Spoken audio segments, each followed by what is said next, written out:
आद सच जुगाद सच है भी सच नानक होसी भी सच।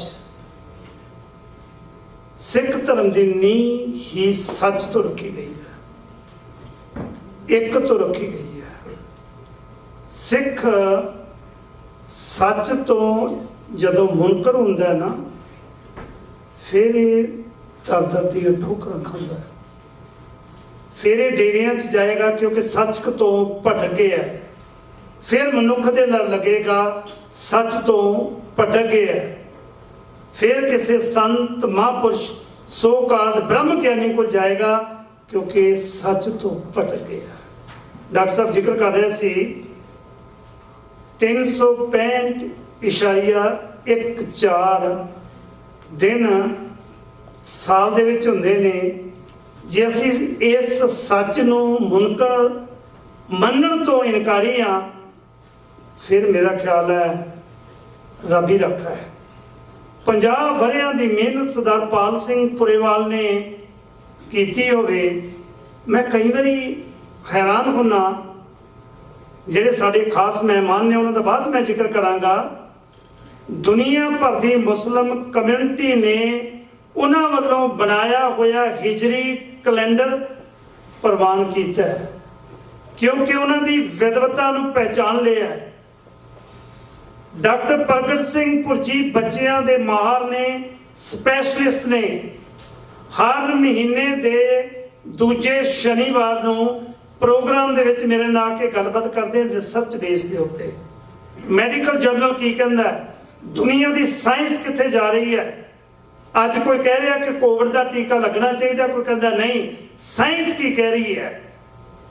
अजोके समय टेक्नोलॉजी की कह रही है। यस, दशमेश पातशाह जो साडे पुरातन इतिहासकारों ने लिखा कि पो सुदी 7वीं।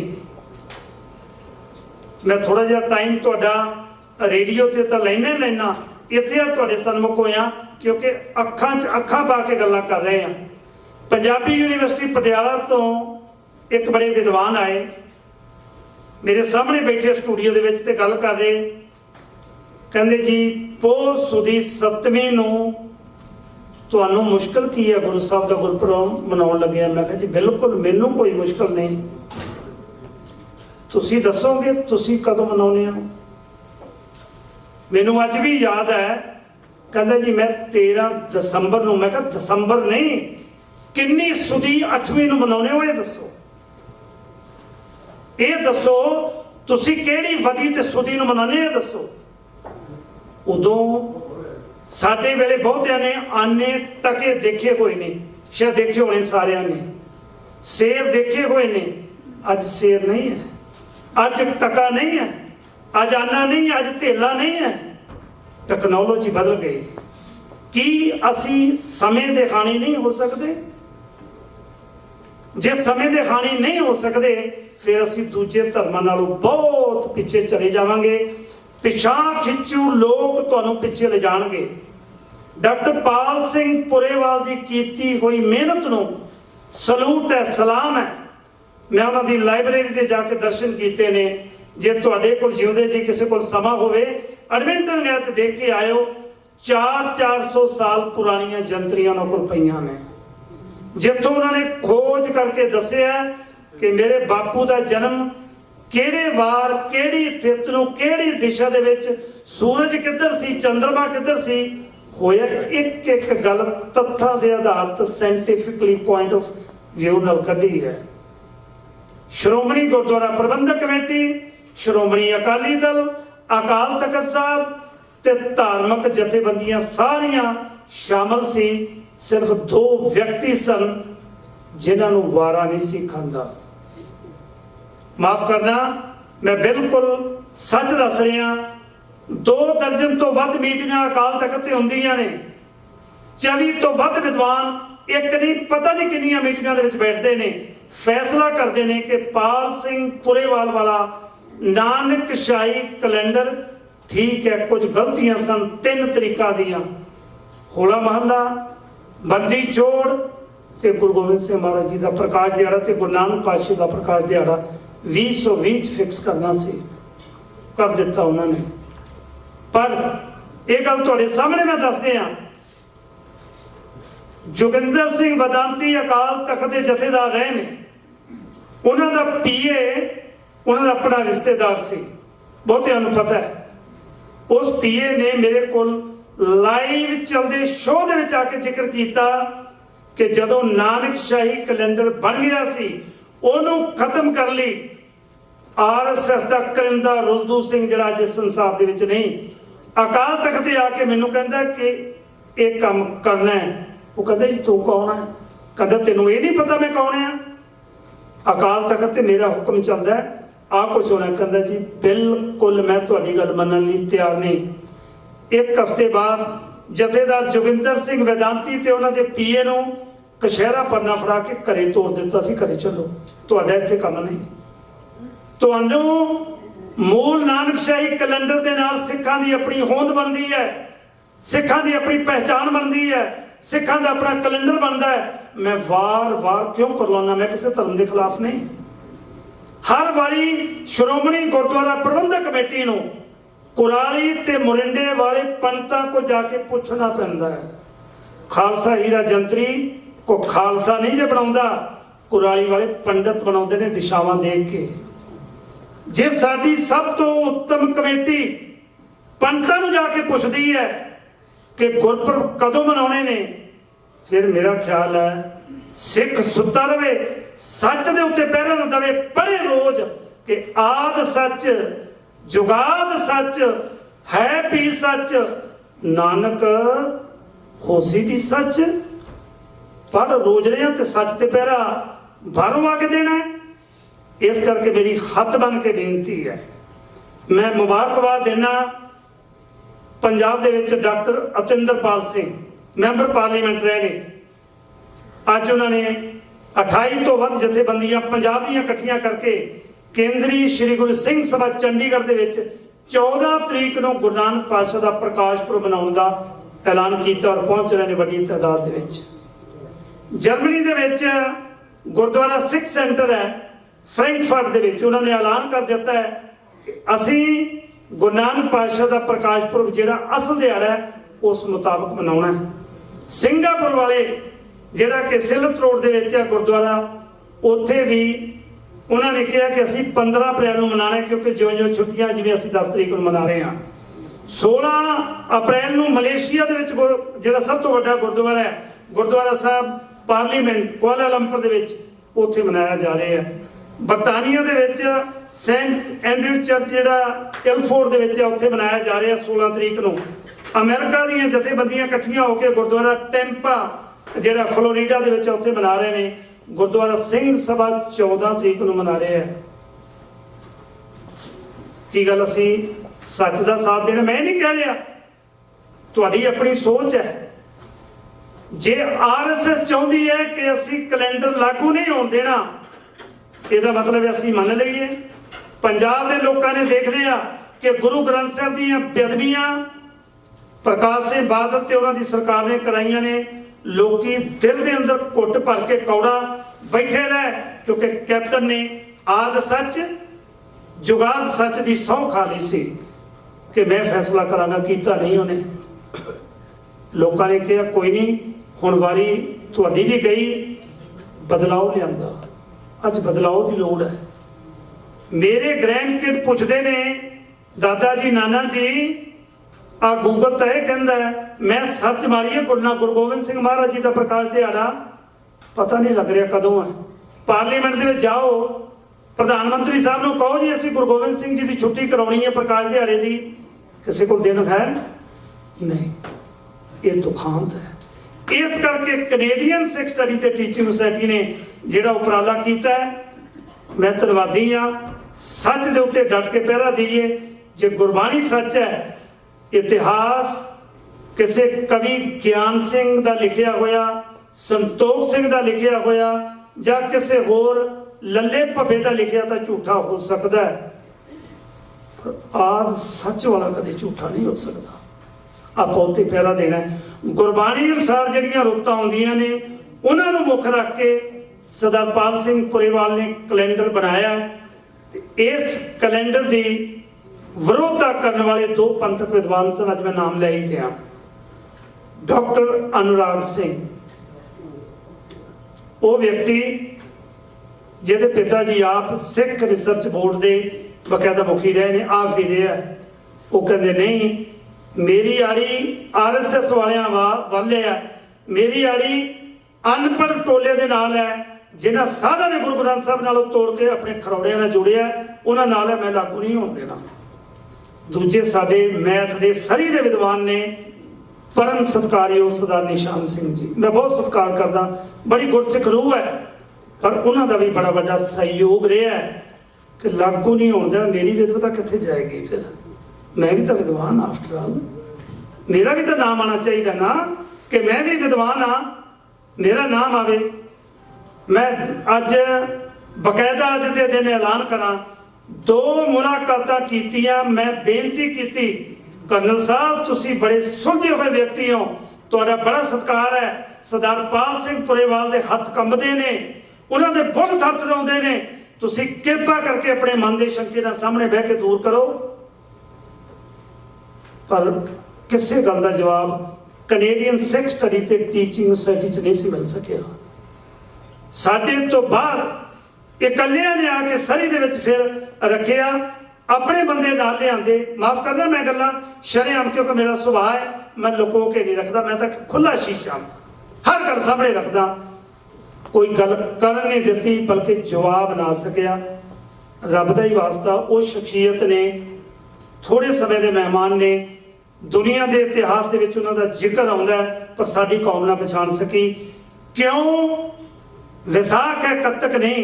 मैं बेनती करांगा ज्ञानी जसवीर सिंह उन्होंने, वो तुहानूं विस्तार दे विच दसणगे। कत्तक के विसाख किताब पई है उत्थे, कोई भी सज्जन एक किताब ले बगैर जावे ना। कत्तक के विसाख सरदार करम सिंह हिस्टोरियन की लिखी हुई 100 बरे पहला किताब है, एक एक अखर पढ़न वाला है। शहीद जसवंत सिंह खालड़ा उन मरवान वाले कौन सन? जेडे नानकशाही कैलेंडर के कातिल सन। वही साडे मनुखी अधिकारां दे राखियां दे कातिल सन। इंसाफ नहीं मिलिया। किताब पई लेके जाओ, बड़े वाली रौला पैंदा है, कहता जी तो मीट खाता, मैं फड़ लिया सिख। मीट खाना है कि नहीं खाना, डॉक्टर पूरन सिंह उन्होंने स्पष्ट कर दिता है। आ किताबां पईयां 3 जरूर लेके जाओ। चौथी किताब कनेडियन सिख स्टडी ते टीचिंग सोसाइटी वालों पंजाबी मां बोली नूं समर्पित जिहड़े 4 कानफ्रेंसां करवाई जो संबंधी, दूजी गदर लहर दा बिगल है जिहड़ा वो फ्री किताबां वो तुहानूं फ्री मिलणगीआं। ਇਹਦੀ जिन्नी सेवा कर सकते हो कर सके हो। ज्ञानी जसवीर सिंह उन्होंने मैं बेनती करूँगा, उस तो पहला डॉक्टर जगजीत सिंह उन्होंने कुछ सुनेहा है जी। हाँ जी, ज्ञानी जसवीर सिंह जी निर्मल पंथ के आधार, ਉਹਦਾ आधार की है तो ਇਹਦੇ ਉੱਤੇ ਕਰਨਗੇ ज्ञानी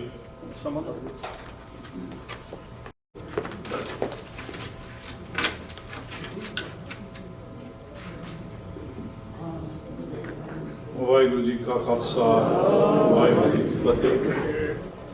सब तो पहला तो मैं आप समूह संतां नूं जो Canadian Sikh study teaching society वालों गुरु नानक पातशाह जी का आगमन दिवस ਅਤੇ ਖਾਲਸੇ ਨਾਲ ਸੰਬੰਧਿਤ ਵਿਸ਼ੇਸ਼ ਦਿਹਾੜਾ ਮਨਾਇਆ ਜਾ ਰਿਹਾ ਹੈ।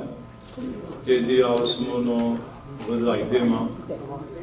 ਇਸ ਤੋਂ ਪਹਿਲਾਂ ਕਿ ਜੋ ਮੇਰਾ ਵਿਸ਼ਾ ਹੈ ਨਿਰਮਲ ਪੰਥ ਦਾ ਆਧਾਰ, ਇਸ ਨੂੰ ਸ਼ੁਰੂ ਕਰਾਂ ਕਿਉਂਕਿ ਆਪ ਜਿੰਨੇ ਵੀ ਬੈਠੇ ਹੋ ਆਪ ਸਾਰੇ ਹੀ ਗੁਰਮਤਿ ਦੇ ਚੰਗੇ ਗਿਆਤਾ ਹੋ।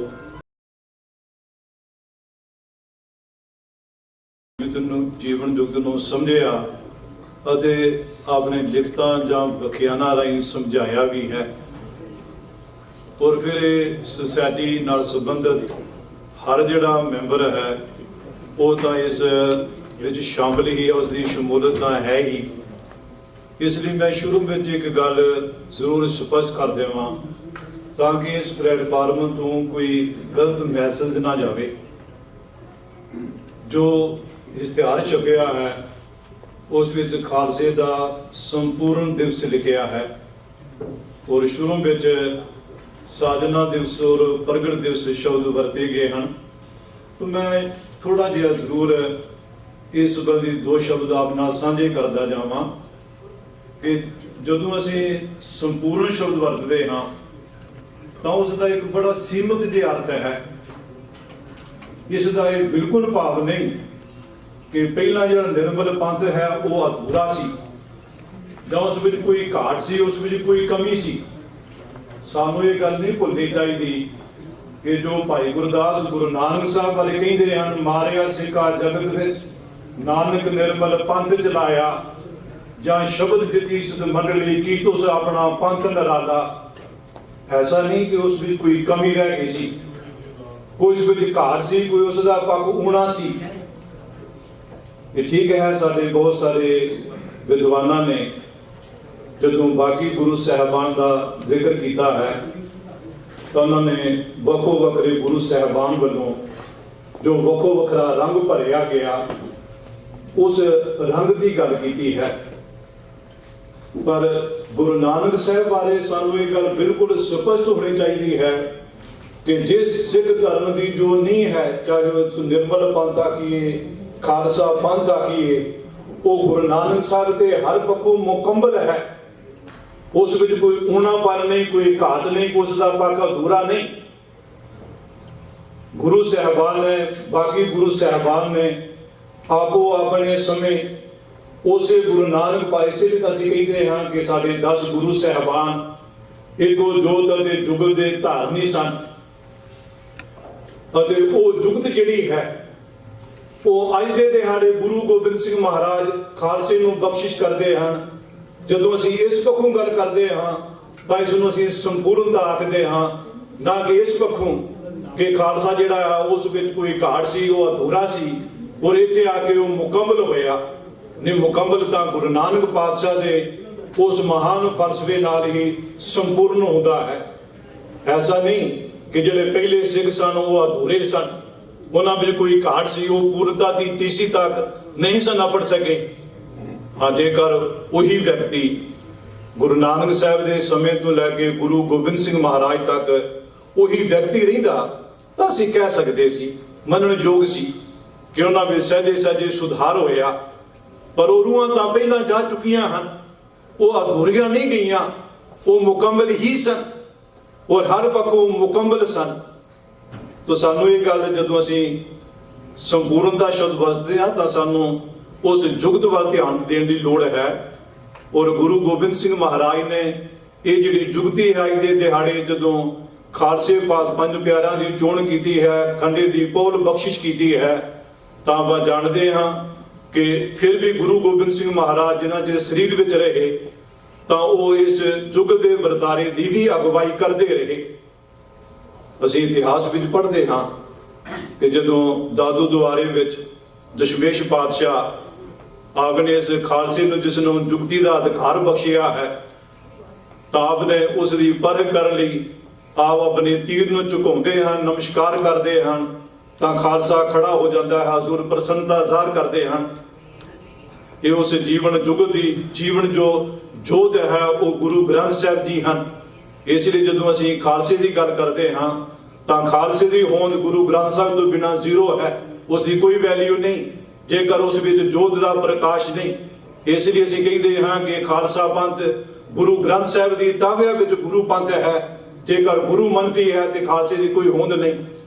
ਇਹ ਸਾਨੂੰ ਗੱਲਾਂ ਕੁਝ ਸਪਸ਼ਟ ਹੋਣੀਆਂ ਚਾਹੀਦੀਆਂ ਹਨ ਤਾਂ ਕਿ ਅਸੀਂ ਕੁਝ ਗਲਤ ਜਿਹੜਾ ਸੁਨੇਹਾ, ਕਿਉਂਕਿ ਸਾਰੇ ਵਿਦਵਾਨ ਸੱਜਣ ਬੈਠੇ ਹੋ ਤਾਂ ਸਾਡੇ ਸਾਰਿਆਂ ਵਿੱਚ ਇਹ ਗੱਲ ਬੜੀ ਸਪਸ਼ਟ ਹੋਣੀ ਚਾਹੀਦੀ ਹੈ ਕਿ ਅਸੀਂ ਜਦੋਂ ਸੰਪੂਰਨਤਾ ਦੀ ਬਖਸ਼ਦੇ ਹਾਂ ਜਾਂ ਹੋਰ ਇਹੋ ਜਿਹੇ ਅਸੀਂ ਸ਼ਬਦਾਂ ਦੀ ਵਰਤੋਂ ਕਰਦੇ ਹਾਂ ਤਾਂ ਉਹਨਾਂ ਦਾ ਅਸੀਂ ਇੱਕ ਸੀਮਤ ਭਾਵ ਲੈਂਦੇ ਹਾਂ। ਐਸਾ ਨਹੀਂ ਕਿ ਖਾਲਸਾ ਸੰਪੂਰਨ ਹੋਇਆ। ਖਾਲਸਾ ਤਾਂ ਗੁਰੂ ਨਾਨਕ ਤੋਂ ਹੀ ਸੰਪੂਰਨ ਸੀ, ਜਿਨ੍ਹਾਂ ਨੇ ਗੁਰੂ ਨਾਨਕ ਸਾਹਿਬ ਨੂੰ ਸਮਝਿਆ, ਜਿਨ੍ਹਾਂ ਨੇ ਉਹਨਾਂ ਨੂੰ ਫਾਲੋ ਕੀਤਾ। ਜੋ ਗੁਰੂ ਨਾਨਕ ਰੂਪ ਬਣੇ ਉਹ ਸੰਪੂਰਨ ਨਹੀਂ ਸਨ, ਅਧੂਰੇ ਨਹੀਂ ਸਨ। तो खैर मैं क्योंकि बार बार गल हो रही सी, चल रही सी, तो इसलिए मैं जरूरी समझिया कि आप इस विद्वानां दी सभा विच ये गल जिहड़ी है ਇਹ ਗੱਲ ਹਰ ਇੱਕ ਦੇ ਮਾਈ ਭਾਈ ਚੰਗੀ ਤਰ੍ਹਾਂ ਇਸ ਨੂੰ ਪੱਲੇ ਬਣ ਸਕੇ, ਸਮਝ ਸਕੇ, ਤਾਂ ਕਿ ਇਸ ਨੂੰ ਲੈ ਕੇ ਕੋਈ ਦੁਬਿਧਾ ਪੈਦਾ ਨਾ ਹੋਵੇ। ਅਸੀਂ ਇਹ ਨਾ ਦੂਜੇ ਨੂੰ ਸੁਨੇਹਾ ਦੇ ਕੇ ਸ਼ਾਇਦ ਜਿਹੜੇ ਇਸ ਤੋਂ ਪਹਿਲਾਂ ਸਿੱਖ ਸਨ ਉਹ ਅਧੂਰੇ ਸਨ, ਜਾਂ ਇਹ ਜਿਹੜੀ ਲਹਿਰ ਹੈ ਇੱਥੇ ਆ ਕੇ ਸੰਪੂਰਨ ਹੋਈ। ਤੋ ਖੈਰ ਮੈਂ ਆਪਣੇ ਵਿਸ਼ੇ ਵੱਲ ਆਵਾਂ। ਗੁਰਮਤ ਨਿਰਮਲ ਪੰਥ ਦਾ ਆਧਾਰ, ਇਸ ਨੂੰ ਮੈਂ ਸੀਮਤ ਦੇ ਅਰਥਾਂ ਤੱਕ ਹੀ ਸੀਮਤ ਰੱਖ ਰਿਹਾ ਹਾਂ, ਸਮੇਂ ਨੂੰ ਧਿਆਨ ਵਿੱਚ ਰੱਖਦਾ ਹੋਇਆ। ਜਦੋਂ ਨਿਰਮਲ ਪੰਥ ਦੇ ਆਧਾਰ ਦੀ ਗੱਲ ਕਰ ਰਹੇ ਹਾਂ ਤਾਂ ਇਸ ਦਾ ਭਾਵ ਹੈ ਜਿਸ ਤੋਂ ਬਿਨਾਂ ਜਿਹੜਾ ਵੀ ਇਸ ਰਸਤੇ ਉੱਤੇ ਤੁਰਨ ਵਾਲਾ ਹੈ, ਜੇਕਰ ਉਹ ਤੱਤ ਨਹੀਂ, ਉਸ ਦਾ ਉਹ ਆਧਾਰ ਨਹੀਂ, ਉਸ ਵਿੱਚ ਉਹ ਸੱਚ ਨਹੀਂ, ਉਹ ਜੀਵਨ ਨਹੀਂ, ਜੀਵਨ ਦਾ ਉਹ ਤੱਤਵ ਨਹੀਂ, ਤਾਂ ਉਸ ਦੀ ਕੋਈ ਹੋਂਦ ਨਹੀਂ। ਉਹ ਨਿਰਮਲ ਪੰਥ ਦਾ ਜਾਂ ਖਾਲਸੇ ਪੰਥ ਦਾ ਸਹੀ ਅਰਥਾਂ ਵਿੱਚ ਪੈਰੋਕਾਰ ਨਹੀਂ। ਅਸੀਂ ਸਧਾਰਨ ਸ਼ਬਦਾਂ ਵਿੱਚ ਐਸਾ ਆਖ ਸਕਦੇ ਹਾਂ। ਇਸ ਲਈ ਮੈਂ ਕੇਵਲ ਸੀਮਤ ਅਰਥਾਂ ਵਿੱਚ ਇਸ ਸ਼ਬਦ ਦੀ ਵਰਤੋਂ ਕਰ ਰਿਹਾ ਹਾਂ, ਔਰ ਕੇਵਲ ਕੁਝ ਕੁ ਜਿਹੜੇ ਪਹਿਲੂ ਹਨ ਇਸ ਨਾਲ ਸੰਬੰਧਿਤ ਕੇਵਲ ਉਹਨਾਂ ਦੀ ਹੀ ਗੱਲ ਕਰਾਂਗਾ। ਪਹਿਲਾਂ ਇਹ ਵੇਖਦੇ ਹੋਇਆ ਕਿ ਜਦੋਂ ਅਸੀਂ ਨਿਰਮਲ ਪੰਥ ਕਹਿੰਦੇ ਹਾਂ, ਨਿਰਮਲ ਪੰਥ ਖਾਲਸੇ ਪੰਥ ਦਾ ਹੀ ਆਧਾਰ ਹੈ। ਨਿਰਮਲ ਪੰਥ ਔਰ ਖਾਲਸਾ ਪੰਥ ਕੋਈ ਵੱਖੋ ਵੱਖਰੇ ਪੰਥ ਨਹੀਂ। ਇਹ ਸਾਨੂੰ ਭੁਲੇਖਾ ਪਿਆ ਜਾਂ ਪੈ ਗਿਆ ਜਾਂ ਪਾਇਆ ਗਿਆ। ਔਰ ਇਸ ਵਿੱਚ ਵਿਚਿਤਰ ਨਾਟਕ ਦਾ ਬੜਾ ਵਿਸ਼ੇਸ਼ ਹੱਥ ਹੈ, ਜਿਸ ਦੀ ਲਿਖਤ ਨੂੰ ਅਸੀਂ ਆਧਾਰ ਬਣਾ ਕੇ ਇਹ ਮੰਨ ਲਿਆ ਕਿ ਗੁਰੂ ਗੋਬਿੰਦ ਸਿੰਘ ਮਹਾਰਾਜ ਦਾ ਇਹ ਪੰਥ ਨਿਰਮਲ ਪੰਥ ਨਾਲੋਂ ਵੱਖਰਾ ਹੈ। ਉਹਨਾਂ ਨੇ ਇੱਕ ਵੱਖਰੇ ਰੂਪ ਵਿੱਚ ਦੇਖਣਾ ਸ਼ੁਰੂ ਕਰ ਦਿੱਤਾ। ਇਹ ਨਿਰਮਲ ਪੰਥ ਜਿਸ ਦਾ ਮੈਂ ਭਾਈ ਗੁਰਦਾਸ ਜੀ ਦਾ ਜ਼ਿਕਰ ਕੀਤਾ ਹੈ, ਜਿਨ੍ਹਾਂ ਨੇ ਆਖਿਆ ਕਿ ਮਾਰਿਆ ਸਿੱਖਾ ਜਗਤ ਵਿੱਚ ਨਾਨਕ ਨਿਰਮਲ ਪੰਥ ਚਲਾਇਆ। ਇਸ ਲਈ ਜਿਨ੍ਹਾਂ ਲੋਕਾਂ ਨੇ, ਜਿਨ੍ਹਾਂ ਵਿਦਵਾਨਾਂ ਨੇ ਗੁਰਮਤਿ ਦੀ ਜੀਵਲੀ ਸਟੱਡੀ ਕੀਤੀ ਹੈ, ਸਮਝਿਆ ਹੈ, ਉਹਨਾਂ ਨੇ ਇਸ ਗੱਲ ਨੂੰ ਸਵੀਕਾਰ ਕਰਦਿਆਂ ਹੋਏ ਲੋਕਾਂ ਦੇ ਸਾਹਮਣੇ ਰੱਖਿਆ ਹੈ ਕਿ ਜਿਸ ਤਲਵਾਰ ਨੂੰ ਗੁਰੂ ਗੋਬਿੰਦ ਸਿੰਘ ਮਹਾਰਾਜ ਨੇ ਉਠਾਇਆ ਹੈ, ਉਸ ਦਾ ਫੌਲਾਦ ਗੁਰੂ ਨਾਨਕ ਦੇਵ ਮਹਾਰਾਜ ਹੀ ਕਮਾ ਕੇ ਦੇ ਗਏ ਸਨ। ਪਰ ਜਿਨ੍ਹਾਂ ਨੇ ਭੁਲੇਖਾ ਖਾਧਾ, ਉਹਨਾਂ ਨੇ ਕਈ ਤਰ੍ਹਾਂ ਦੀਆਂ ਗਲਤ ਬਿਆਨੀਆਂ ਕੀਤੀਆਂ ਅਤੇ ਅੱਜ ਵੀ ਕਰ ਰਹੇ ਹਨ।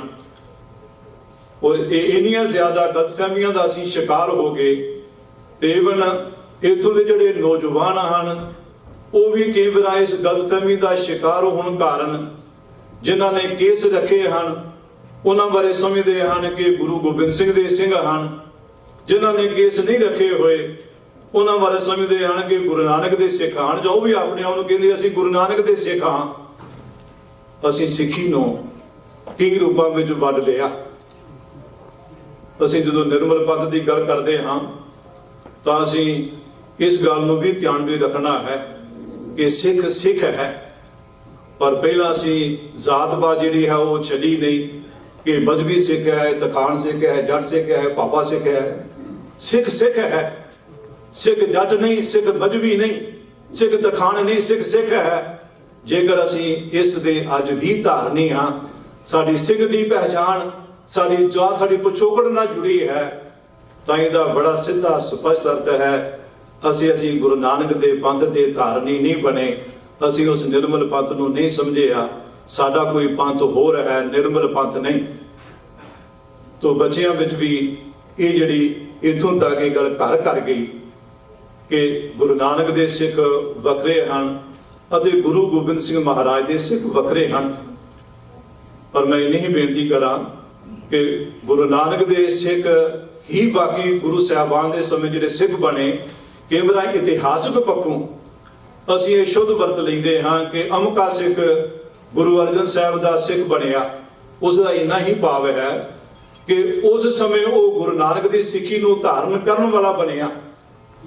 ਉਸ ਤੋਂ ਪਹਿਲਾਂ ਉਹ ਸਿੱਖ ਨਹੀਂ ਸੀ, ਪਰ ਫਲਾਣੇ ਗੁਰੂ ਸਾਹਿਬ ਦੇ ਸਮੇਂ ਉਸਨੇ ਸਿੱਖੀ ਨੂੰ ਧਾਰਨ ਕੀਤਾ। ਪਰ ਇਸ ਦਾ ਇਹ ਭਾਵ ਨਹੀਂ ਕਿ ਉਸਨੇ ਗੁਰੂ ਨਾਨਕ ਦੀ ਸਿੱਖੀ ਕੋਈ ਵੱਖਰੀ ਸਿੱਖੀ ਧਾਰਨ ਕੀਤੀ। ਉਸਨੇ ਗੁਰੂ ਅਰਜਨ ਸਾਹਿਬ ਜੀ ਜਾਂ ਗੁਰੂ ਗੋਬਿੰਦ ਸਿੰਘ ਮਹਾਰਾਜ ਜਾਂ ਬਾਕੀ ਗੁਰੂ ਸਾਹਿਬਾਨ ਦੀ ਸਿੱਖੀ ਧਾਰਨ ਕੀਤੀ ਨਹੀਂ, ਸਿੱਖੀ ਗੁਰੂ ਨਾਨਕ ਦੀ ਹੀ ਸੀ। ਤੋ ਜਦੋਂ ਅਸੀਂ ਨਿਰਮਲ ਪੰਥ ਦੀ ਗੱਲ ਕਰਦੇ ਹਾਂ ਤਾਂ ਸਾਨੂੰ ਪਹਿਲਾਂ ਇਹ ਬੜਾ ਸਪਸ਼ਟ ਹੋਣ ਦੀ ਲੋੜ ਹੈ ਕਿ ਨਿਰਮਲ ਪੰਥ ਅਤੇ ਖਾਲਸਾ ਪੰਥ ਇਹ ਕੋਈ ਵੱਖੋ ਵੱਖਰੇ ਪੰਥ ਨਹੀਂ। ਨਿਰਮਲ ਪੰਥ ਲਈ ਵੱਖੋ ਵੱਖਰੇ ਸ਼ਬਦ ਵਰਤੇ ਗਏ। ਨਿਰਮਲ ਪੰਥੀ ਵੀ ਆਖਿਆ ਗਿਆ, ਨਾਨਕ ਪੰਥੀ ਵੀ ਆਖਿਆ ਗਿਆ। ਭਾਈ ਨੰਦ ਲਾਲ ਜੀ ਨੇ ਸਾਧ ਸ਼ਬਦ ਵਰਤਿਆ ਹੈ, ਸਾਧ ਸੰਗ ਸ਼ਬਦ ਵਰਤਿਆ ਹੈ। ਇਸ ਤੋਂ ਇਲਾਵਾ ਜਿਵੇਂ ਭੱਟ ਆਪਣੀ ਬਾਣੀ ਵਿੱਚ ਆਖਦੇ ਹਨ, ਇੱਕ ਉਤਮ ਪੰਥ ਸੁਣਿਓ ਗੁਰ ਸੰਗਤ ਤੇਹ ਮਲੰਦ ਜਮ ਤਰਾਸ ਮਟਾਈ। ਇਹ ਪੰਥ ਕੋਈ ਨਿਰਮਲ ਪੰਥ ਨਾਲੋਂ ਵੱਖਰਾ ਨਹੀਂ, ਨਾਨਕ ਪੰਥ ਨਾਲੋਂ ਵੱਖਰਾ ਨਹੀਂ। ਇਹ ਪੰਥ ਉਹੀ ਹੈ ਜਿਸ ਦਾ ਜ਼ਿਕਰ ਭਾਈ ਗੁਰਦਾਸ ਕਰਦੇ ਹਨ ਔਰ ਜਿਸ ਦੀ ਨੀਂਹ ਗੁਰੂ ਨਾਨਕ ਪਾਤਸ਼ਾਹ ਸਾਹਿਬ ਰੱਖ ਰਹੇ ਹਨ। ਜੋ ਮੈਂ ਬੇਨਤੀ ਕਰ ਰਿਹਾ ਸੀ, ਇਸ ਦਾ ਜਿਹੜਾ ਭੁਲੇਖੇ ਪਾਉਣ ਦਾ ਮੂਲ ਕਾਰਨ ਉਹ ਪਹਿਲੀ ਲਿਖਤ ਵਿਜਿਤਰ ਨਾਟਕ ਬਣੀ। ਇਸ ਤੋਂ ਇਲਾਵਾ ਫਿਰ ਸਾਡੀਆਂ ਕੁਝ ਹੋਰ ਲਿਖਤਾਂ ਹਨ। ਵੀਰ ਕੁਲਦੀਪ ਸਿੰਘ ਹੋਰਾਂ ਨੇ ਕੁਝ ਪੁਸਤਕਾਂ ਦਾ ਜ਼ਿਕਰ ਕੀਤਾ ਸੀ, ਉਹਨਾਂ ਵਿੱਚ ਖਾਸ ਤੌਰ ਤੇ ਭਾਈ ਸੰਤੋਖ ਸਿੰਘ ਦਾ ਵੀ ਜ਼ਿਕਰ ਕੀਤਾ ਸੀ। ਭਾਈ ਸੰਤੋਖ ਸਿੰਘ ਦੀ ਲਿਖਤ ਵੀ ਇਸ ਦਾ ਇੱਕ ਮੂਲ ਕਾਰਨ ਬਣੀ, ਜਿਸ ਨੂੰ ਅੱਜ ਵੀ ਸਾਡੀਆਂ ਸਟੇਜਾਂ ਤੋਂ ਆਮ ਸੁਣਾਇਆ ਜਾਂਦਾ ਹੈ। ਮੈਂ ਸੰਖੇਪ ਵਿੱਚ ਇਸ ਦਾ ਜ਼ਿਕਰ ਕਰਾਂ ਤਾਂ ਕਿ ਅਸੀਂ ਇਸ ਪਹਿਲੂ ਵੱਲ ਨਿਗਾਹ ਮਾਰ ਸਕੀਏ, ਦੇਖ ਸਕੀਏ ਕਿ ਜਦੋਂ ਭਾਈ ਲੱਖੀ ਸ਼ਾਹ ਗੁਰੂ ਤੇਗ ਬਹਾਦਰ ਪਾਤਸ਼ਾਹ ਦੇ ਪਾਵਨ ਧੜ ਦਾ ਸੰਸਕਾਰ ਕਰਨ ਮਗਰੋਂ ਉਹ ਇਲਾਕੇ ਦੀਆਂ ਸੰਗਤਾਂ ਨਾਲ ਆਨੰਦਪੁਰ ਸਾਹਿਬ ਦਸ਼ਮੇਸ਼ ਪਾਤਸ਼ਾਹ ਦੀ ਚਰਨ ਸ਼ਰਨ ਵਿੱਚ ਪਹੁੰਚਦੇ ਹਨ, ਤਾਂ ਹਜ਼ੂਰ ਫਿਰ ਉਹਨਾਂ ਨੂੰ ਪੁੱਛਦੇ ਹਨ ਕਿ ਪਿਤਾ ਗੁਰਦੇਵ ਦੀ ਸ਼ਹਾਦਤ ਸਮੇਂ ਉੱਥੇ ਕਿੰਨੇ ਕੁ ਸਿੱਖ ਮੌਜੂਦ ਸਨ। ਤਾਂ ਉਸ ਸਮੇਂ ਭਾਈ ਲੱਖੀ ਸ਼ਾਹ ਨੇ ਬੜੀ ਨਿਰਾਸ਼ਤਾ ਵਿੱਚ ਉੱਤਰ ਦਿੰਦੇ ਆਖਿਆ, ਮਹਾਰਾਜ ਸਿੱਖ ਤਾਂ ਬੜੇ ਸਨ, ਪਰ ਹਕੂਮਤ ਨੇ ਜਦੋਂ ਢੰਡੋਰਾ ਪਿੱਟ ਦਿੱਤਾ ਕਿ ਸਿੱਖਾਂ ਦਾ ਵੀ ਉਹੀ ਹਸ਼ਰ ਕਰ ਦਿੱਤਾ ਜਾਵੇਗਾ, ਤਾਂ ਉਸ ਸਮੇਂ ਕੋਈ ਵੀ ਸਿੱਖ ਸਾਹਮਣੇ ਨਹੀਂ ਆਇਆ। ਸਾਰਿਆਂ ਨੇ ਆਪਣੋਂ ਅੰਦਰ ਲੁਕ ਕੇ ਬਹਿਣ ਵਿੱਚ ਹੀ ਭਲਾਈ ਸਮਝੀ। तो आप लिखते हैं, जो दशमेश पातशाह ने भाई लखी शाह पासों ये सुनिया तो भाई संतोख सिंह के शब्द हैं कि श्री गोबिंद सिंह सुनकर ऐसे दर्जत बोले जलतर जैसे कि गुरु गोबिंद सिंह महाराज ने ज्यों ही सुनिया तो आप बड़े जलाल विच आए कि ए विद को अब पंथ बनाऊं, सगल जगत में बहु विदता हूं, लाखों जग के नारी कथाएं तिन में मिले एक सिख जाए, सब में पृथक पछानियों पर है छपे न कैस्यों करे। कि मैं इहो जिहा हुण सिंह सजावांगा कि जिहड़ा भावें लखां दी तादाद विच वक्खो वक्खरे धर्मां दे पैरोकार बैठे होण, जे उन्हां विच मेरा एक भी सिख बैठा होवेगा वो झट पछाणिया जावेगा, पुछण दी भी लोड़ नहीं पवेगी, वो झट ही पछाणिया जावेगा। भगत में हंस उदाहरण दे आखदे हन कि जिवें भगतां विचों हंस पछाणिया जांदा है, गिरजनां दी डारां विचों शेर पछाणिया जांदा है। और आखिया कि तिम नाना भेकन के माहे मौसे को सगले पर खाए। भावें भाई संतोख सिंह ने गल होर के स्पष्ट की है, पर साडे लिखण वालियां ने उसका अगे जिक्र नहीं किया, जिस विच एक गल बड़ी स्पष्ट है कि महाराज ने खालसे की सिरजना का कोई अचानक फैसला नहीं लिया, बल्कि ये पहलों ही ब्योत बनी हुई सी। साडे इतिहास में कोई गल्लां स्पष्ट नहीं, पर जदों असीं समुचे गुरमत के फलसफे को ध्यान भी रखते हाँ तो यह गल बड़ी स्पष्ट है कि इस पड़ाव तक अपन लई गुरु नानक पातशाह की ही बनाई हुई ब्योत सी। उन्हां दी घाट घड़ के ही जिहड़े जिन्हां नूं गुरियाई बख्शी जाती सी, उन्होंने सारा जिहड़ा प्रोग्राम है हजूर उन्होंने दृढ़ कराउंदे सन, अते ये प्रोग्राम जिहड़ा है अचानक नहीं बनया। और भाई संतोख सिंह ने बड़ी खूबसूरत इशारा किया होया कि सुनत सभा सब बिस्मत हुई, बाग अचानक जानत सोई। कि संगतां ने जदों अचानक महाराज के मूँह सुनिया तो बड़ियां हैरान हो गई। उन्होंने समझिया कि अचानक महाराज ने फैसला ले लिया। सारे इतिहासकारां ने एक घटना का वर्णन करने वालियां ने ये अगलियां लिखतां छड्ड दित्तियां, जिन्हां कारण आम भुलेखा जिहड़ा है इस घटना नूं लैके यही पैंदा रहा कि शायद महाराज ने फिर इसलिए खालसा पंथ साजिया जो कि पछाण वखरी हो जाए।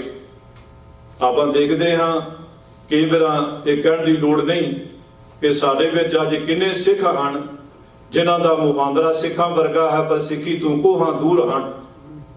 ਅੱਜ ਇਹਨਾਂ ਜ਼ਿੰਮੇਵਾਰ ਸਾਡੇ ਸਿੱਖ ਆਗੂਆਂ ਨੇ ਜਿਨ੍ਹਾਂ ਦੇ ਚਿਹਰੇ ਮੋਹਰੇ ਗੁਰਸਿੱਖਾਂ ਵਰਗੇ ਹਨ, ਪਰ ਜਿਨ੍ਹਾਂ ਸਿੱਖੀ ਦਾ ਕਾਣ ਉਹਨਾਂ ਨੇ ਕੀਤਾ ਹੈ, ਇਹਨਾਂ ਕਿਸੇ ਵਿਰੋਧੀਆਂ ਨੇ ਵੀ ਨਹੀਂ ਕੀਤਾ।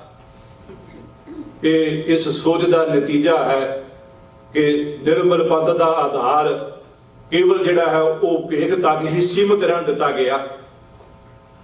ਭਾਈ ਗੁਰਦਾਸ ਦਾ ਇੱਕ ਕਵਿਤ ਹੈ ਬੜਾ ਭਾਵਪੂਰਤ, तो मैं उसका विस्तारता ना करा, समय ਨੂੰ ਧਿਆਨ ਵੀ ਰੱਖਦਾ ਹੋਇਆ, पर इशारा जरूर करता जावा कि गऊ मुख देख जैसे बसै बिरग माल बिखै, कि जिवें कोई जिहड़ा बघियाड़ है शेर है ਉਹ गऊ वाला मूंह बना के हिरना की डार में जा बड़े, और हिरना की डार जी समझे बेचारी गऊ है, पर ਉਹ गऊ का मूंह बना के भोला वाला मूंह बना के फिर उन्होंने अपना शिकार बना लवे। भाई गुरदास ने बड़िया उदाहरण दित्तियां ने कि तुसीं सारे पढ़े लिखे हो, कवित पढ़न वाला है। वो फिर अखीर में आखते हैं इसी तरह जिन्हों के मन में कपट है, छल है, छलना चाहते हैं, वो भेग धार के वो आम आके ऐसे लोग प्रवेश कर जाया करते हैं। उन्हों का मकसद सिक्खी नाल कोई उन्हों का प्यार नहीं हुंदा, हेतु नहीं होंदे, दर्द नहीं हुंदा, बल्कि सिक्खी के पेज में सिक्खी दियां जड़ा वढ़ना हुंदा है। और आपां इह गल वधेरे व्याख्या की मुताज नहीं कि अज जिन्नियां सिक्खी दियां जड़ां सिख ही वढ़ रहे हैं, सिक्खी के पेज में इन्ना साडा दुश्मन भी नहीं वढ़ रहा, क्योंकि दुश्मनां तो असीं सुचेत हाँ, सावधान हाँ, सानूं पता है कि सिक्खी का दुश्मन है, जड़ा वढ़न वाला है। पर जिहड़ा अपना ही दातरी लैके अपने ही भेख में विचरिया होवे उसकी तो पहचान करनी भी मुश्किल है। यही कारण है अज असीं उस मोड़ ते खड़े हाँ कि सिख नूं सिख ते भरोसा नहीं। अज विश्वास करना बड़ा मुश्किल है कि असल सिख का सही अर्थां विच सिक्खी का सुहिरद कौन है, ये पछाण करनी इन्नी सुखली नहीं, बहुत मुश्किल हो गई। उसका एक मूल कारण है कि असीं गुरु नानक के निर्मल पंथ नूं केवल असीं भेख तक जोड़ दिता। ਅਸੀਂ केवल इसनों बाहली रह तक, ये ठीक है, बाहली रह का एक अपना एक महत्व है, इसकी जरूरत है, इसका एक अपना एक अहम रोल है, पार्ट है जो उसने अदा किया अदा करेगी। पर मैं भी बेनती करता जावां कि सिक्खी के आचरण के इस निर्मल पंथ के आचरण के दो रूप हैं, दो पहलू हैं, एक शख्सी है, एक पंथक है। और पंथक जो रहनी है आचरण का हिस्सा है। मैं तो पहला भी डॉक्टर जगजीत सोहरा ने और फिर भी कुलदीप सोहरा ने इस पक्ष संबंधी जी है उस संक्षेप में चर्चा की है। मैं इस समय जी पंथक आचरण का अंग है उसकी चर्चा नहीं कर रहा, केवल जी शख्सी तक है उस तक सीमित रह रहे हाँ, क्योंकि जेकर शख्सी नहीं तो पंथक भी नहीं। पंथ की होंद इस जेकर शख्सी जो गुरु ग्रंथ साहब के आधारित है, जे साडे विच वो निकल गई तो पंथ की कोई होंद नहीं है। तो इसलिए मैं इस उत्ते ही जोर दे रहा। जरूर जेडे हैं साडे विद्वान सज्जन इसकी चर्चा कर चुके हैं, बाद में भी करनगे, इसलिए मैं इस पक्ष नूं ना छोवां। मैं इसलिए बेनती कर रहा हाँ क्योंकि इस पहलू नाल जुड़े अनेकां पक्ष हैं, इसलिए कोई वीर भैन ये ना समझे कि मैं उन्होंने जान के छड्ड रहा हाँ। मैं उन्होंने इसलिए चर्चा नहीं कर रहा क्योंकि मैं समय नूं ध्यान भी रखता होया केवल ये पक्ष ही आप जी नाल साझियां कर रहा हाँ। तो निर्मल पंथ का जिहड़ा आधार है जिस तो बिना इसकी कोई होंद नहीं, पंथ का आखिरी अर्थ रस्ता है। तो भाव है जिहड़े इस रस्ते उत्ते तुरन वाले हैं राही हैं, जेकर उन्हां पास ये चीज़ नहीं तो उन्हां दा जिहड़ा वो घटोगा निर्मल पंथ के सही अधिकारी नहीं आके जा सकते। एक दा अर्थ केवल असीं बाहरला लिबास लिया, ये ठीक है कि भेग का ये भी अर्थ है, पर भेग का एक होर अर्थ है जिसकी आप बहुत घट चर्चा करते हैं। वो जो मैं ही आखा कि जेडे आप जागरूक कहाते हाँ आपने वो भेग धारिया हुआ है तो अज कथनी नहीं होगी। वो भेग है केवल निरोल सिद्धांत का, कर्म कांड का। जो असीं कहते हैं गुरु गोबिंद सिंह महाराज ने आखिया कि जब ला खालसा रहे न्यारा तब लगता ते दियो मैं सारा, जब एक विपरीत की रीत मैं ना करूं इनकी प्रतीत। ਤਾਂ ਕੇਵਲ ਲਿਬਾਸ ਤੋਂ ਭਾਵ ਨਹੀਂ, ਭਾਵ ਉਸ ਰਹਿਣੀ ਤੋਂ ਹੈ, ਕਰਮ ਕਾਂਡ ਤੋਂ ਹੈ। ਚਾਹੇ ਉਹ ਕਰਮ ਕਾਂਡ ਜਾਂ ਨਿੱਜੀ ਕਰ ਰਹੇ ਹਾਂ, ਚਾਹੇ ਅਸੀਂ ਪੰਥਕ ਤੌਰ ਤੇ ਕਰ ਰਹੇ ਹਾਂ, ਤੋ ਕਰਮ ਕਾਂਡ ਦੇ ਦੋ ਰੂਪ ਹਨ। ਇੱਕ ਕਰਮ ਕਾਂਡ ਦਾ ਹੈ, ਚਾਹੇ ਬਾਣੀ ਨੂੰ ਪੜ੍ਹਨ ਦਾ ਹੋਵੇ, ਚਾਹੇ ਉਹ ਵੱਖ-ਵੱਖ ਹੋਰ ਕੋਈ ਐਸੇ ਰੂਪ ਰੇਖ ਨੂੰ ਲੈ ਕੇ ਹੋਵੇ। ਇਹ ਠੀਕ ਹੈ, ਜੋ ਮੈਂ ਪਹਿਲਾਂ ਬੇਨਤੀ ਕਰ ਚੁੱਕਾ ਹਾਂ, ਜਥੇਬੰਦਕ ਢਾਂਚੇ ਦਾ ਆਪਣਾ ਇੱਕ ਰੂਪ ਹੈ, ਉਸ ਦਾ ਇੱਕ ਡਿਸਪਲਿਨ ਹੈ, ਜਿਹਦੀ ਆਪਣੀ ਮਹੱਤਤਾ ਹੈ, ਆਪਣੀ ਜ਼ਰੂਰਤ ਹੈ, ਉਸ ਦੀ ਅਹਿਮੀਅਤ ਤੋਂ ਇਨਕਾਰ ਨਹੀਂ ਕੀਤਾ ਜਾ ਸਕਦਾ। ਪਰ ਜੋ ਕਿ ਅਸੀਂ ਜੋ ਅਸਲ ਆਧਾਰ ਹੈ, ਅਸੀਂ ਉਸ ਨੂੰ ਦੁਹਾੜੇ ਜਾ ਰਹੇ ਹਾਂ, ਖੁੰਝਦੇ ਜਾ ਰਹੇ ਹਾਂ, ਉਸ ਉੱਤੇ ਉਹਨਾਂ ਜ਼ੋਰ ਨਹੀਂ ਦੇ ਰਹੇ। ਇਸ ਲਈ ਮੈਂ ਜ਼ਰੂਰੀ ਸਮਝਦਾ ਹਾਂ ਕਿ ਸਾਨੂੰ ਘੱਟੋ ਘੱਟ ਇਹੋ ਜਿਹੇ ਮੌਕਿਆਂ ਤੇ ਉਸ ਦੀ ਗੱਲ ਕਰਨੀ ਬਣ ਆਈ ਹੈ। ਜਦੋਂ ਅਸੀਂ ਨਿਰਮਲ ਪੰਥ ਦੀ ਗੱਲ ਕਰਦੇ ਹਾਂ ਤਾਂ ਗੁਰੂ ਨਾਨਕ ਪਾਤਸ਼ਾਹ ਨੇ, ਜੋ ਕਿ ਗੁਰੂ ਨਾਨਕ ਸਾਹਿਬ ਤੋਂ ਸਮੇਂ ਹੀ ਉਹਨਾਂ ਦੀ ਸਿੱਖਿਆ ਨੂੰ ਸੁਣ ਕੇ ਹੀ ਜਿਨ੍ਹਾਂ ਨੇ ਇਸ ਰਸਤੇ ਉੱਤੇ ਕਦਮ ਰੱਖਿਆ, ਉਹ ਨਿਰਮਲ ਪੰਥੀ ਬਣੇ, ਉਹ ਨਾਨਕ ਪੰਥੀ ਅਪਵਾਏ, ਉਹ ਖਾਲਸਾ ਪੰਥ ਦੇ ਮੈਂਬਰ ਬਣੇ। ਪਰ ਗੁਰੂ ਨਾਨਕ ਪਾਤਸ਼ਾਹ ਦੀ ਕਿਹੜੀ ਸਿੱਖਿਆ ਸੀ? ਸਿੱਖਿਆਵਾਂ ਗੁਰੂ ਗ੍ਰੰਥ ਸਾਹਿਬ ਵਿੱਚ ਹਰ ਸ਼ਬਦ ਵਿੱਚ ਮੌਜੂਦ ਹਨ, ਪਰ ਮੈਂ ਕੇਵਲ ਇੱਕ ਦੋ ਬਾਕੀ ਆਪ ਜੀ ਨਾਲ ਸਾਂਝੀਆਂ ਕਰ ਰਿਹਾ ਹਾਂ। ਗੁਰੂ ਨਾਨਕ ਪਾਤਸ਼ਾਹ ਦੇ ਸਮੇਂ ਸਿੱਖ ਨਹੀਂ ਸਨ। ਸਿੱਖ ਤਾਂ ਉਹਨਾਂ ਦੀ ਸਿੱਖਿਆ ਸੁਣ ਕੇ, ਉਪਦੇਸ਼ ਸੁਣ ਕੇ ਬਣੇ, ਉਹਨਾਂ ਨੂੰ ਅਸੀਂ ਸਿੱਖ ਆਖਦੇ ਹਾਂ। ਪਰ ਗੁਰੂ ਨਾਨਕ ਸਾਹਿਬ ਦਾ ਜਿਨ੍ਹਾਂ ਨਾਲ ਵਾਹ ਪਿਆ, ਉਹ ਵੱਖੋ ਵੱਖਰੇ ਧਰਮਾਂ ਦੇ ਪੈਰੋਕਾਰ ਸਨ। ਉਹਨਾਂ ਦੇ ਅਗਾਂਹ ਜੋ ਵੱਖੋ ਵੱਖਰੇ ਫਿਰਕੇ ਹਨ, ਉਹਨਾਂ ਨਾਲ ਉਹ ਸੰਬੰਧਿਤ ਸਨ। ਪਰ ਗੁਰੂ ਨਾਨਕ ਪਾਤਸ਼ਾਹ ਨੇ ਕਿਸੇ ਨੂੰ ਇਹ ਗੱਲ ਨਹੀਂ ਆਖੀ ਕਿ ਤੂੰ ਆਪਣਾ ਫਿਰਕਾ ਛੱਡ ਔਰ ਮੇਰਾ ਫਿਰਕਾ ਧਾਰਨ ਕਰ। ਨਹੀਂ, ਉਹ ਜਿੱਥੇ ਵੀ ਸੀ ਆਖਿਆ ਕਿ ਜਿੱਥੇ ਵੀ ਹੈ ਤੂੰ ਮੁਬਾਰਕ ਹੈ, ਪਰ ਆਹ ਜਿਹੜੇ ਦੈਵੀ ਗੁਣ ਹਨ, ਆਹ ਗੁਣ ਧਾਰਨ ਕਰ, ਤੈਨੂੰ ਮੁਬਾਰਕ ਹੈ। ਤੂੰ ਨਮਾਜ਼ ਪੜ੍ਹਦਾ ਹੈ, ਮੁਬਾਰਕ ਹੈ। ਤੂੰ ਜੇਕਰ ਪੂਜਾ ਕਰ ਰਿਹਾ, ਤੇਰੀ ਪੂਜਾ ਮੁਬਾਰਕ ਹੈ, ਜੇ ਤੇਰੇ ਕੋਲ ਆਹ ਗੁਣ ਹਨ। ਗੁਰੂ ਨਾਨਕ ਸਾਹਿਬ ਦੀ ਬਾਣੀ ਨੂੰ ਆਪਾਂ ਪੜ੍ਹੀਏ, ਜਦੋਂ ਆਪ ਇੱਕ ਮੁਸਲਮਾਨ ਵੀਰ ਨਾਲ ਗੱਲ ਕਰਦੇ ਹਨ ਮੁਸਲਮਾਨ ਸੰਬੰਧੀ, ਤਾਂ ਮਹਾਰਾਜ ਇਹ ਨਹੀਂ ਕਹਿੰਦੇ ਕਿ ਮੁਸਲਮਾਨ ਬਹੁਤ ਮਾੜਾ ਹੈ, ਇਸ ਲਈ ਮਾੜਾ ਹੈ ਕਿਉਂਕਿ ਮੁਸਲਮਾਨ ਹੈ। ਨਹੀਂ, ਹਜ਼ੂਰ ਆਖਦੇ ਨੇ ਮੁਸਲਮਾਨ ਕਹਾਵਨ ਮੁਸ਼ਕਲ ਹੋਏ ਤਾਂ ਮੁਸਲਮਾਨ ਕਹਾਵੈ, ਅਵਲਿਆਉ ਦੀਨ ਕਰ ਮਿੱਠਾ ਮੁਸਲਮਾਨਾ ਮਾਲ ਮੁਸਾਵੈ, ਹੋਏ ਮੁਸਲਮਾਨ ਦੀਨ ਮੁਹਾਨੈ ਮਰਨ ਜੀਵਨ ਕਾ ਭਰਮ ਚੁਕਾਵੈ।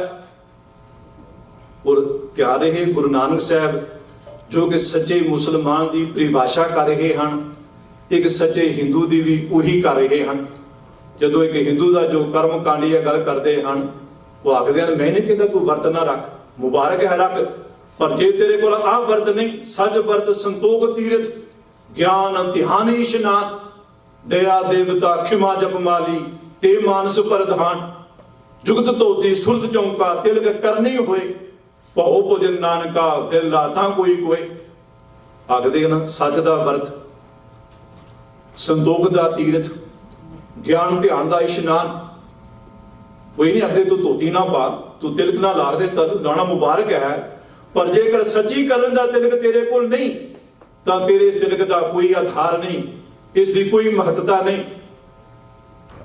ਗੁਰੂ ਨਾਨਕ ਸਾਹਿਬ ਦੀ ਸਮੁੱਚੀ ਬਾਣੀ ਵਿੱਚ ਪਰ ਅੱਗੇ ਜਾ ਕੇ ਗੁਰੂ ਗ੍ਰੰਥ ਸਾਹਿਬ ਮਹਾਰਾਜ ਵਿੱਚ ਇਹ ਗੱਲ ਮਨੁੱਖ ਨੂੰ ਬਹੁਤ ਚੰਗੀ ਤਰ੍ਹਾਂ ਸਮਝਾਈ ਗਈ।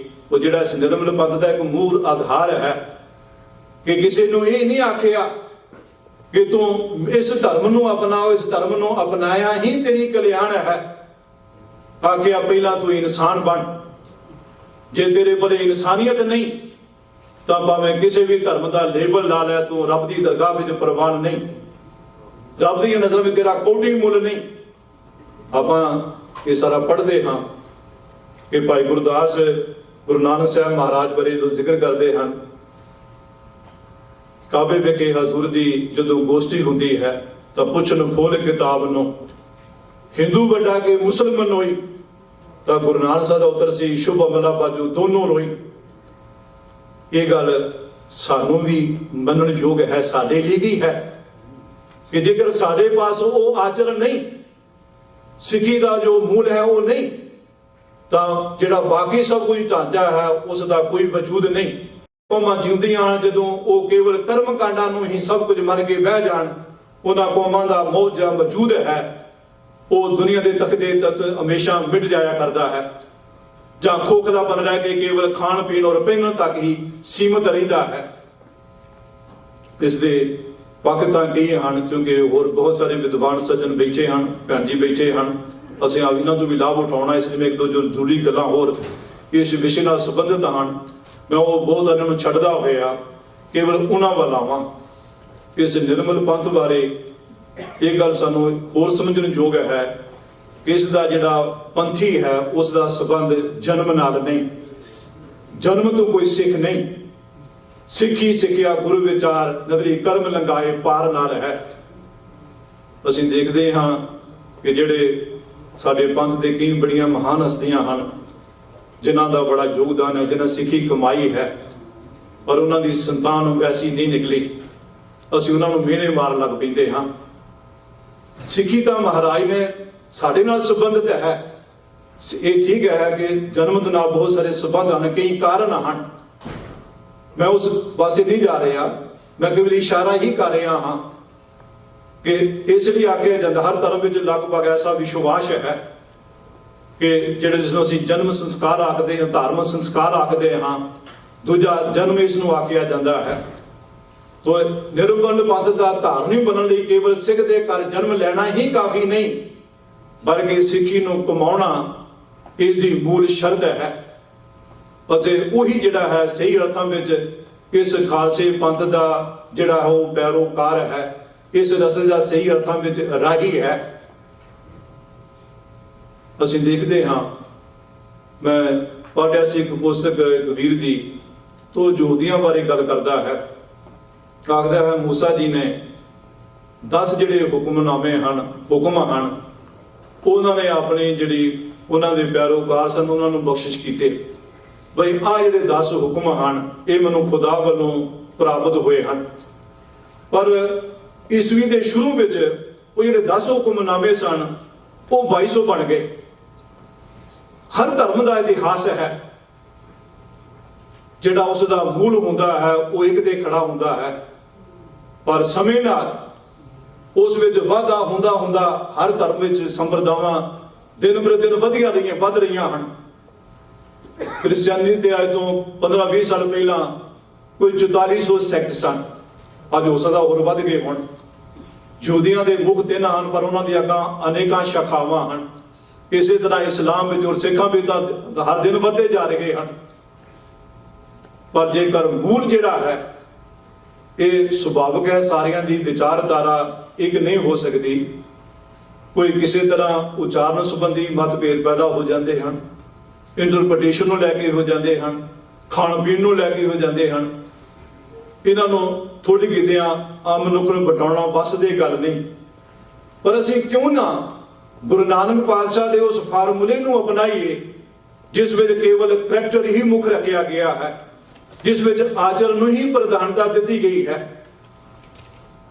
1947 ਤੋਂ ਪਹਿਲਾਂ ਇੱਕ ਹਿੰਦੂ ਸ਼ਾਇਰ ਨੇ ਜਦੋਂ ਹਿੰਦੂ ਮੁਸਲਮਾਨਾਂ ਦੀ ਖਾਸ ਤੌਰ ਤੇ ਨਫ਼ਰਤ ਵੇਖੀ ਤਾਂ ਉਸਨੇ एक शेर लिखा सी कि अहले इस्लाम वालों को भगवान से बू आती है, राम वालों को रहमान से बू आती है। किसको फिक्र है कि खिदमत करे इंसान, इंसान को इंसान से बू आती है। आज असीं तां बाकी दुनिया की गल परां रखिए चढ़िए, आज सिखां नूं सिखां कोलों बू आ रही, बदबू आ रही है। गुरु नानक दा धर्म निर्मल पंथ जोड़न वाला है, तो घटो घट असीं गुरु नानक साहब दे इस फलसफे नूं लै के तुरीए कि साडे विच मतभेद होने सुभाविक हन। घर दे 4 जी हन, उन्हां दे विचार नहीं मिलते, तो हज़ारां करोड़ां दी तादाद विच सारियां दे विचार एक हो जाण संभव नहीं। सिक्खी पूर्ण रूप विच किसी पास भी नहीं, कोई दावा नहीं कर सकता, और भावें दावा हर एक करता है, हर संप्रदा करती है, हर जथेबंदी करती है। इसलिए कबीर साहब ने जो आख्या सी कि जोगी कहे जोग भल मीठा अवर न दूजा भाई, रुंडत मुंडत एक है शब्दी एक है सिद्ध पाई। वो आखते हर कोई आखता है कि सिद्धि असी लभी है, तो असी घटो घट असी उस राह ना तुरीए, घटो घट असी उस राह ते तुरीए ਜਿਸ ਰਾਹ ਦੀ ਪਛਾਣ ਕਰਨ ਲਈ ਗੁਰੂ ਨਾਨਕ ਸਾਹਿਬ ਨੇ ਜੋ ਇਸ ਦਾ ਆਧਾਰ ਰੱਖਿਆ ਸੀ, तो ਜਿਹੜਾ ਆਧਾਰ ਹੈ ਉਹ ਕੇਵਲ ਕਰੈਕਟਰ ਹੈ, ਸ਼ਖਸੀ ਹੈ ਔਰ ਪੰਥਕ ਹੈ। ਬਾਕੀ ਮਤਭੇਦਾਂ ਨੂੰ ਅਸੀਂ ਇੰਨੀ ਜਿਹੜੀ ਹੈ ਉਹ ਤਰਜੀਹ ਨਾ ਦੇਈਏ, ਇੰਨੀ ਨਫ਼ਰਤ ਨਾ ਫੈਲਾਈਏ। ਇਹ ਮੇਰਾ ਕਹਿਣ ਦਾ ਹਰਗਿਜ਼ ਦਾ ਭਾਵਨਾ ਸਮਝਣਾ ਕਿ ਅਸੀਂ ਨਫ਼ਰਤ ਫੈਲਾ ਰਹੇ ਹਾਂ। ਮੇਰਾ ਸਮੁੱਚੇ ਰੂਪ ਵਿੱਚ ਇੱਕ ਜੋਦੜੀ ਹੈ। ਇਹ ਸਧਾਰਨ ਪ੍ਰਚਾਰਕ ਦੀ ਹੈਸੀਅਤ ਵਿੱਚ ਮੈਂ ਜੋਦੜੀ ਕਰ ਰਿਹਾ ਹਾਂ ਔਰ ਸਮੁੱਚੇ ਸਿੱਖ ਜਗਤ ਨੂੰ ਕਰ ਰਿਹਾ ਹਾਂ। ਕਿਉਂਕਿ ਇੱਥੇ ਸੰਬੋਧਨ ਕਰ ਰਿਹਾ, ਇਸ ਲਈ ਮੈਂ ਵਰਤ ਰਿਹਾ ਸ਼ਬਦ ਕਿ ਅਸੀਂ ਜ਼ਿਆਦਾ ਯਤਨ ਹੋਵੇ ਘੱਟੋ ਘੱਟ ਕਿ ਅਸੀਂ ਜਿਹੜੀਆਂ ਦੀਵਾਰਾਂ ਹਨ ਇਹਨਾਂ ਦੀਵਾਰਾਂ ਨੂੰ ਮਜ਼ਬੂਤ ਨਾ ਕਰੀਏ। ਮੈਨੂੰ ਇਹ ਗੱਲ ਤਾਂ ਆਖਣੀ ਪਈ, ਪਿੱਛੇ ਜਿਹੀ ਇੱਕ ਸਾਡੇ ਵਿਦਵਾਨ ਨੇ, ਉਹਨਾਂ ਨੇ ਜਿਸ ਜੀ ਬਾਰੇ ਕੁਝ ਗੱਲ ਕਹਿ ਦਿੱਤੀ, ਗੱਲ ਇਤਿਹਾਸਕ ਤੌਰ ਤੇ ਸੀ ਆਮ ਪ੍ਰਚਲਿਤ ਹੈ। ਉਹਨਾਂ ਨੇ ਮੰਜੀ ਸਾਹਿਬ ਤੋਂ ਗੱਲ ਆਖ ਦਿੱਤੀ, ਤੋ ਜਿਹੜੇ ਪਾਦਰੀ ਸਨ ਸੁਭਾਵਕ ਹੈ ਉਹਨਾਂ ਦਾ ਰਿਐਕਸ਼ਨ ਹੋਇਆ, ਪ੍ਰਤੀਕਰਮ ਹੋਇਆ। ਉਹਨਾਂ ਨੂੰ ਬਹੁਤ ਕੋਈ ਬੁਰਾ ਭਲਾ ਕਿਹਾ। ਚਲੋ ਉਹਨਾਂ ਦਾ ਸੀ, ਕਿਉਂਕਿ ਉਹਨਾਂ ਦਾ ਇਸ਼ਟ ਹੈ। ਪਰ ਹੈਰਾਨਗੀ ਉਦੋਂ ਹੋਈ ਜਦੋਂ ਵੱਧ ਸਿੱਖ ਜਿਹੜੇ ਵਿਦਵਾਨ ਸਨ ਉਹਨਾਂ ਨੇ ਉਸ ਦਾ ਵਿਰੋਧ ਕੀਤਾ। ਇਹ ਵਿਰੋਧ ਕਿਸ ਗੱਲ ਦਾ ਕੀਤਾ? ਇਹ ਜੀ ਫਲਾਣਾ ਹੈ, ਇਸਨੇ ਫਲਾਣੇ ਸਮੇਂ ਗੱਲ ਆਖੀ ਸੀ। ਮਤਲਬ ਸਿੱਖ ਹੀ ਉਸਦੇ ਮਗਰ ਪੈ ਗਏ। ਘੱਟੋ ਘੱਟ ਜੇਕਰ ਤੁਹਾਡੇ ਮਤਭੇਦ ਹਨ ਤਾਂ ਮਤਭੇਦ ਦਾ ਇਹ ਅਰਥ ਨਹੀਂ ਕਿ ਜੇਕਰ ਉਸਦੇ ਮਗਰ ਦੂਜੇ ਪੈ ਗਏ ਹਨ ਉਹ ਗੱਲ ਠੀਕ ਆਖੀ ਹੈ ਤਾਂ ਤੁਸੀਂ ਆਪਣੇ ਸਧਾਰਨ ਮਤਭੇਦਾਂ ਕਾਰਨ ਜੀ ਉਹ ਫਲਾਣੀ ਸਾਖੀ ਮੰਨਦਾ ਹੋਇਆ ਤੇ ਫਲਾਣਾ ਇਹਨੇ ਫਲਾਣਾ ਆਹ ਸਾਖੀ ਸੁਣਾਈ ਸੀ, ਇਹ ਬਾਣੀ ਦੇ ਅਰਥ ਇੰਜ ਕਰਦਾ ਹੈ। ਔਰ ਸਾਡੇ ਚੋਟੀ ਦੇ ਵਿਦਵਾਨ ਔਰ ਉਸ ਦੇ ਮਗਰ ਪੈ ਕੇ ਉਸ ਨੂੰ ਕੰਡੈਮ ਕਰਨ ਲੱਗ ਪਏ। ਜੇਕਰ ਸਿੱਖਾਂ ਦਾ ਸਾਡੀ ਗਿਣਤੀ ਕਿੰਨੀ ਕੁ ਹੈ, ਕਿੰਨੀ ਕੁ ਗਿਣਤੀ ਵਿੱਚ ਹਾਂ ਅਸੀਂ ਭਾਵੇਂ 3 ਕਰੋੜ ਆਖੀਏ 2.5 ਕਰੋੜ ਆਖੀਏ, ਪਰ ਕੀ ਸੱਚਮੁੱਚ ਜਦੋਂ ਅਸੀਂ ਸਿੱਖੀ ਦੀ ਗੱਲ ਕਰਦੇ ਹਾਂ ਤਾਂ ਅਸੀਂ ਆਪਣੇ ਧੜੇ ਦੀ ਗੱਲ ਕਰਦੇ ਹਾਂ। ਪਰ ਜਦੋਂ ਸਮੁੱਚੇ ਰੂਪ ਵਿੱਚ ਗੱਲ ਕਰਦੇ ਹਾਂ ਤਾਂ ਅਸੀਂ ਹਰ ਵਰਗ ਨੂੰ ਲੈਂਦੇ ਹਾਂ, ਭਾਵੇਂ ਉਹ ਕਾਮਰੇਡ ਹੈ, ਈਵਨ ਭਾਵੇਂ ਉਹ ਨਾਮਧਾਰੀ ਹੈ, ਉਹ ਭਾਵੇਂ ਰਾਧਾ ਸੁਆਮੀ ਹੈ। 84 ਵੀ ਜਦੋਂ ਸਿੱਖਾਂ ਦਾ ਕਤਲਾਮ ਹੋਇਆ ਤਾਂ ਕਿ ਸਾਰੇ ਅੰਮ੍ਰਿਤਧਾਰੀ ਸਨ। ਨਹੀਂ ਅਸੀਂ ਜਦੋਂ ਆਖਦੇ ਹਾਂ ਕਿ ਹਜ਼ਾਰਾਂ ਸਿੱਖ ਮਾਰੇ ਗਏ ਤਾਂ ਉਹਨਾਂ ਵਿੱਚ ਅਸੀਂ ਸਾਰਿਆਂ ਦੀ ਗਿਣਤੀ ਕਰਦੇ ਹਾਂ, ਚਾਹੇ ਕੋਈ ਖੰਡੇ ਦੀ ਪੌਲਤਾ ਧਾਰਨੀ ਸੀ, ਚਾਹੇ ਕੋਈ ਮੋਨਾ ਸੀ, ਕਿਸੇ ਵੀ ਧੜੇ ਨਾਲ ਸੀ। ਔਰ ਸਾਨੂੰ ਇਹ ਨਹੀਂ ਭੁੱਲਣਾ ਚਾਹੀਦਾ ਕਿ ਦੁਸ਼ਮਣਾਂ ਨੇ ਇਹ ਨਹੀਂ ਵੇਖਿਆ ਔਰ ਕਈ ਤਾਂ ਹਿੰਦੂ ਵੀਰ ਵੀ ਮਾਰੇ ਗਏ ਕਿ ਉਹ ਪੰਜਾਬੀ ਬੋਲਦੇ ਸਨ। ਦਿੱਲੀ ਵਿੱਚ ਕਈ ਪੰਜਾਬੀ ਪਰਿਵਾਰ ਮਾਰੇ ਗਏ, ਹਿੰਦੂ ਸਨ, ਪਰ ਜੋ ਕਿ ਪੰਜਾਬੀ ਬੋਲਦੇ ਸਨ ਇਸ ਲਈ ਮਾਰੇ ਗਏ। ਉਹਨਾਂ ਨੇ ਇਹ ਨਹੀਂ ਦੇਖਿਆ ਕਿ ਨਾਮਧਾਰੀ ਹੈ, ਇਸ ਦਾ ਵਿਸ਼ੇ ਅਕਾਲੀ ਹੈ, ਇਹ ਮਿਸ਼ਨਰੀ ਹੈ, ਟਕਸਾਲੀ ਹੈ, ਇਹ ਨਹੀਂ ਵੇਖਿਆ। ਉਹਨਾਂ ਨੇ ਸਿੱਖੀ ਨੂੰ ਮਾਰ ਲਈ, ਉਹਨਾਂ ਨੇ ਹਰ ਸਿੱਖ ਦਾ ਜਿਹੜਾ ਹੈ ਉਹ ਜੜ ਵੱਢਣ ਲਈ ਉਹਨਾਂ ਨੇ ਹਰ ਉਪਰਾਲਾ ਕੀਤਾ ਹੈ। ਤਾਂ ਸਾਨੂੰ ਘੱਟੋ ਘੱਟ ਇਹੋ ਜਿਹੇ ਸਮਿਆਂ ਤੇ ਇਹਨਾਂ ਪਹਿਲੂਆਂ ਤੇ ਵੀ ਵਿਚਾਰ ਕਰਨ ਦੀ ਲੋੜ ਹੈ ਕਿ ਅਸੀਂ ਇਹਨਾਂ ਪੱਖਾਂ ਨੂੰ ਵਿਚਾਰੀਏ। ਸਾਡਾ ਜੋ ਕਰੈਕਟਰ ਹੈ ਉਹ ਸਾਡੇ ਮਤਭੇਦਾਂ ਵਿੱਚ ਉਹ ਆਲੋਪ ਨਾ ਹੋਵੇ, ਕਿਉਂਕਿ ਸਿੱਖੀ ਦਾ ਮੂਲ ਉਹ ਕਰੈਕਟਰ ਹੈ। ਸਾਡੀ ਪਹਿਚਾਨ ਜਿਹੜੀ ਹੈ ਉਹ ਗੁਰਬਾਣੀ ਹੈ, ਗੁਰਬਾਣੀ ਦੀ ਜੀਵਨ ਜੁਗਤ ਹੈ। ਜੇਕਰ ਉਹ ਨਹੀਂ ਤਾਂ ਸਾਡਾ ਬਾਕੀ ਜਿਹੜਾ ਸਭ ਕੁਝ ਜਿਹੜਾ ਹੈ ਉਹ ਮਹਿਜ ਇੱਕ ਕਰਮ ਕਾਂਡ ਹੀ ਬਣ ਕੇ ਰਹਿ ਜਾਵੇਗਾ। ਇੰਨੀਆਂ ਬੇਨਤੀਆਂ ਨਾਲ, ਕਿਉਂਕਿ ਮੈਂ ਜਿਵੇਂ ਪਹਿਲਾਂ ਬੇਨਤੀ ਕਰ ਚੁੱਕਾ ਹਾਂ, ਪੱਖ ਤਾਂ ਅਨੇਕਾਂ ਹਨ, ਪਰ ਮੈਂ ਕੁਝ ਕੁ ਪੱਖ ਜਿਹੜੇ ਹਨ ਉਹ ਆਪ ਜੀ ਦੇ ਨਾਲ ਸਾਂਝੇ ਕੀਤੇ ਹਨ। ਕੋਈ ਵੀ ਤੁਹਾਡਾ ਸਵਾਲ ਹੋਵੇ ਇਸ ਸੰਬੰਧੀ ਤਾਂ ਜ਼ਰੂਰ ਧਿਆਨ ਵਿੱਚ ਲਿਆਉਣਾ। ਮੈਂ ਆਪਣੀ ਸਮਰੱਥਾ ਮੁਤਾਬਕ ਜਿੰਨੇ ਕੁ ਮਾਲਕ ਨੇ ਬੁੱਧੀ ਬਖਸ਼ੀ ਹੈ ਜ਼ਰੂਰ ਤੋਂ ਦੇਣ ਦਾ ਕੋਸ਼ਿਸ਼ ਕਰਾਂਗਾ। ਭੁੱਲਾਂ ਚੁੱਕਾਂ ਦੀ ਖਿਮਾ। ਵਾਹਿਗੁਰੂ ਜੀ ਕਾ ਖਾਲਸਾ, ਵਾਹਿਗੁਰੂ ਜੀ ਕੀ ਫਤਿਹ।